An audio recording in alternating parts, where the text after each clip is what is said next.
Olá pessoal, tudo bem com vocês? Vamos dar continuidade ao nosso estudo da disciplina de ciências e hoje nós estaremos iniciando o nosso livro 2 e é a nossa segunda unidade. Segunda unidade aqui corresponde ao nosso segundo livro da disciplina de ciências e nesta distribuição da unidade estaremos analisando basicamente as transformações que ocorrem na natureza, que ocorre aí em relação aos materiais. Abra o livro de vocês e aí nós estaremos juntos estudando o primeiro capítulo, mas antes de irmos para ele, notemos aí na página 2, a página introdutória, onde irá mostrar para nós uma atividade manual, 2 homens desenvolvendo atividade de extração no campo. Abaixo nós temos a presença de máquinas, que tornou-se mais presente no contexto da ação trabalhista. Já na página 3 nós temos 3 questões básicas para nós refletirmos juntos aí. E a primeira traz para nós: cite alguns fatores que influenciam a escolha de materiais para a fabricação de um produto. Pare e pense aí. Que fatores você poderia citar que está correlacionado com a escolha de materiais para a produção de um determinado produto? Segunda pergunta para refletirmos: analisando as imagens da abertura, cite algumas etapas pelas quais a produção de um medicamento fitoterápico passa. Quais são as fases que nós iremos encontrar, as etapas na produção de um medicamento? Iniciando lá no campo, na extração, no meio da floresta, a extração de determinados vegetais para a produção. Quais são as etapas? E aí em terceiro vem: aponte consequências positivas e negativas que produtos como os fitoterápicos poderiam proporcionar à sociedade. Quais são os pontos positivos e quais são os negativos desses produtos relacionados aí? Retirada da natureza com o objetivo auxiliar na saúde da população. Tem pontos positivos? Quais são eles? Tem pontos negativos? Quais são esses pontos negativos? Estas questões são para a nossa reflexão. E aqui nós temos nessa página também uma apresentação com imagens. Olha só, uma mulher trabalhando no laboratório, desenvolvendo aí as pesquisas. Quem sabe da nossa turminha aí nós teremos mulheres, assim como rapazes, que estarão no futuro trabalhando no contexto aí farmacêutico, na produção de remédios ou em outra área aí correspondente às ciências biológicas. Abaixo nós temos aí uma apresentação mais nítida de remédios que estarão disponíveis. E abaixo aparece a descrição: a produção de fitoterápicos, medicamentos produzidos a partir de plantas, se baseia na extração de substâncias específicas que tenham características de interesse, como a propriedade calmante. E aí vem o nosso primeiro capítulo, matéria. Então o primeiro capítulo que nós estaremos estudando nesse livro corresponde à matéria. E aí aparece para nós uma pergunta básica: falou em matéria, o que passa a ser matéria? Nós poderemos definir que a matéria é tudo que tem massa e ocupa lugar no espaço. Então a matéria corresponde ao quê? Tudo que tem massa e ocupa lugar no espaço. Estamos falando da matéria. E aí vem um zoom para nós. De maneira simplificada, podemos definir matéria como tudo que tem massa e ocupa lugar no espaço. Ou seja, o que é matéria? Aquilo que tem volume. Frequentemente, quando nos referimos a uma porção de matéria, chamamos essa porção de corpo. Então, a porção da matéria nós a nomearemos de corpo. E aqui nós temos as flores, os tijolos, os vidros e o ar são formados por matéria. Apesar de apresentarem características distintas, todas são formadas de matéria. E aí nós teremos o corpo passa a ser essa porção da matéria. Então, primeiro olhar nosso, que nós não poderemos esquecermos: o que é a matéria? É tudo aquilo que tem massa e ocupa lugar no espaço. Aí aqui eu tenho um brinquedinho do meu filho, aí um pequeno guarda-chuva. O que é isso aqui? Isso aqui é uma matéria? Por que matéria? Porque possui massa e ocupa um lugar no espaço. Do meu lado aqui eu tenho também no meu celular. Aí posso parar, observar as mensagens chegando, mensagens que vêm, ligações. Aí logo de cara nós iremos ver o que é isso. O celular é uma matéria sim. Por quê? Porque tem massa e ocupa lugar no espaço. Dando continuidade, nós temos propriedades gerais. A massa e o volume são propriedades gerais da matéria. Ou seja, tudo aquilo que é formado por matéria tem massa e ocupa volume no espaço. Então, propriedades da matéria: massa e volume. O que é massa? É a quantidade de matéria que está contida em um corpo. Então, o que está contido em um corpo, nós chamamos de matéria. Já o volume é o espaço que esse corpo, ou seja, a porção da matéria que ocupa. Então, massa passa a ser a quantidade da matéria contida em um corpo. E essa quantidade, ela vai ter uma descrição como volume. Qual é o volume? Imaginemos dois copos que possuam água.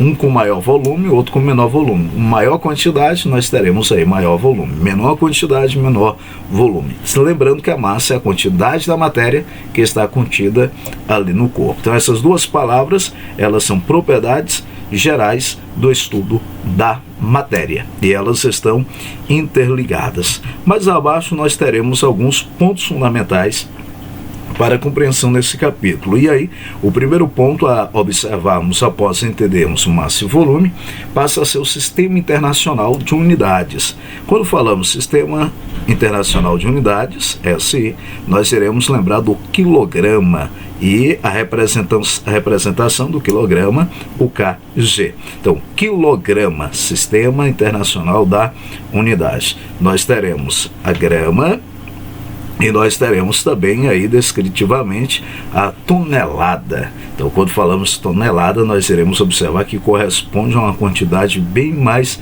excessiva. Aqui nós temos abaixo uma descrição que passa a trazer para nós: 1 quilograma é igual a 1000 gramas e 1000 quilogramas é igual a 1 tonelada. Então, quando falamos de 1 tonelada, estamos falando aí de 1 quilograma. Então aqui a unidade do Sistema Internacional de Unidades. Quando falamos do volume de um líquido, pode ser medido utilizando um instrumento graduado. Na mesma página vai trazer para nós. Calma aí, graduado, corresponde de quê? Corresponde à apresentação, indicação da divisão em porção de unidades de medida. E aí nós iremos observar. O volume de um sólido pode ser calculado por meio de suas medidas de dimensão, como a altura. Se o sólido tiver irregular, seu volume pode ser determinado pelo deslocamento de um líquido em um instrumento graduado. Logo, a unidade de medida de volume no sistema internacional de unidades será, nesse momento, um metro cúbico. No cotidiano, o volume também é expresso em litro e mililitro. Acompanhe ao lado a relação entre essas medidas. E aqui nós temos a imagem para nós de uma medição, e de outro lado nós temos a descrição específica. Conforme aí, 1000 litros, o correspondente a 1 metro cúbico. E aí nós temos 1 litro é igual a 1000 mililitros. Então são dados aí correlacionados. No ano nós estaremos tendo, na disciplina de física, maior compreensão a respeito dessas relações envolvendo cálculos com o estudo da matéria. Continuando na página seguinte, nós temos uma descrição. Você sabia a respeito do Sistema Internacional de Unidades? Eu peço que vocês leiam no material de vocês, marquem o que vocês acharem bem interessante, e lembrando, sempre ao lado nós teremos a definição de algumas palavras. E aí, voltando, nós teremos propriedades específicas: massa e volume, propriedades gerais do estudo da matéria, e agora propriedades específicas. A água e o ferro são exemplos de matérias que apresentam características bem diferentes. Para distinguir e caracterizar esses tipos de matéria, determinamos suas propriedades específicas, ou seja, aquelas que são próprias de cada um deles. As propriedades específicas podem ser classificadas em físicas e em químicas.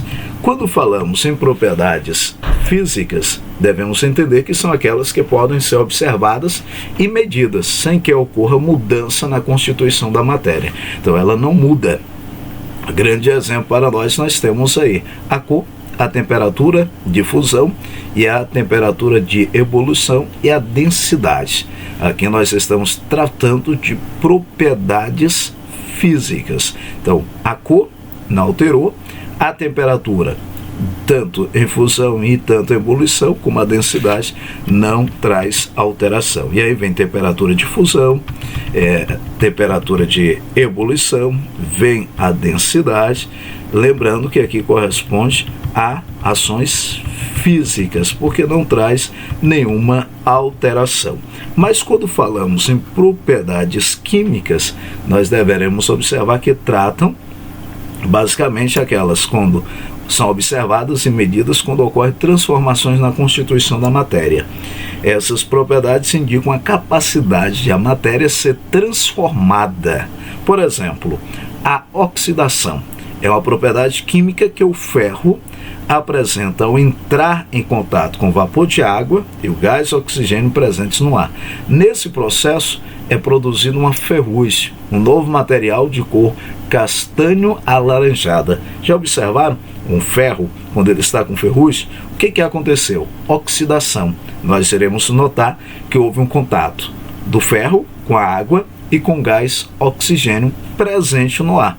E aí nós teremos uma alteração de cor, logo corresponde à propriedade química. Então, propriedade química traz esse olhar aí para nós. As físicas não traz alteração, enquanto a propriedade química traz as suas alterações. Vocês irão responder esta página no material de vocês, a página 9, irão responder também a página 10, com calma, com cautela, e aí, para darmos continuidade, vamos falar mais um pouco sobre substância e mistura. Então vamos lá. A matéria pode ser classificada em substância ou mistura, dependendo de sua composição. Quando uma porção de matéria apresenta propriedades específicas constantes, é denominada substância. E aí nós iremos observar uma propriedade específica, temperatura de fusão ao nível do mar e duas substâncias diferentes. Quais são essas duas substâncias que nós temos? Nós temos aí a água e nós temos o etanol. Quando falamos de água, logo de cara, nós estamos falando de um produto, um elemento que nós conhecemos e temos um contato diário. O etanol, nós iremos observar uma substância líquida utilizada na combustão dos veículos e elas terão pontos diferentes, como por exemplo, fusão.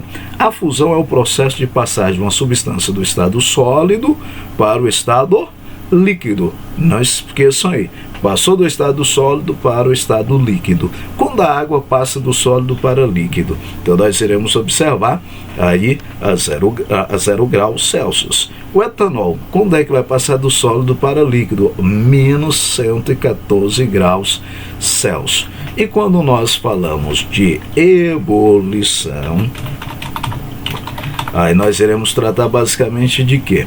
Quando falamos de ebulição, nós iremos notar que a água a 100 graus Celsius, ela passa basicamente para o processo gasoso. E o etanol a 78 graus Celsius. Por que isso?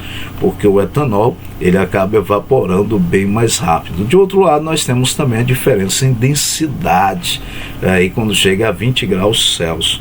Então, densidade diferenciada entre ambos. Continuando então, substância e mistura, nós iremos observar que a maioria dos materiais que encontramos na natureza ou que são produzidos pelo ser humano é uma mistura de substâncias. As misturas são formadas por duas ou mais substâncias em qualquer proporção ou quantidade. Então, qualquer proporção em quantidade, mais de uma substância, nós passamos a definir que há uma mistura. Olhe só para essa imagem, que imagem linda.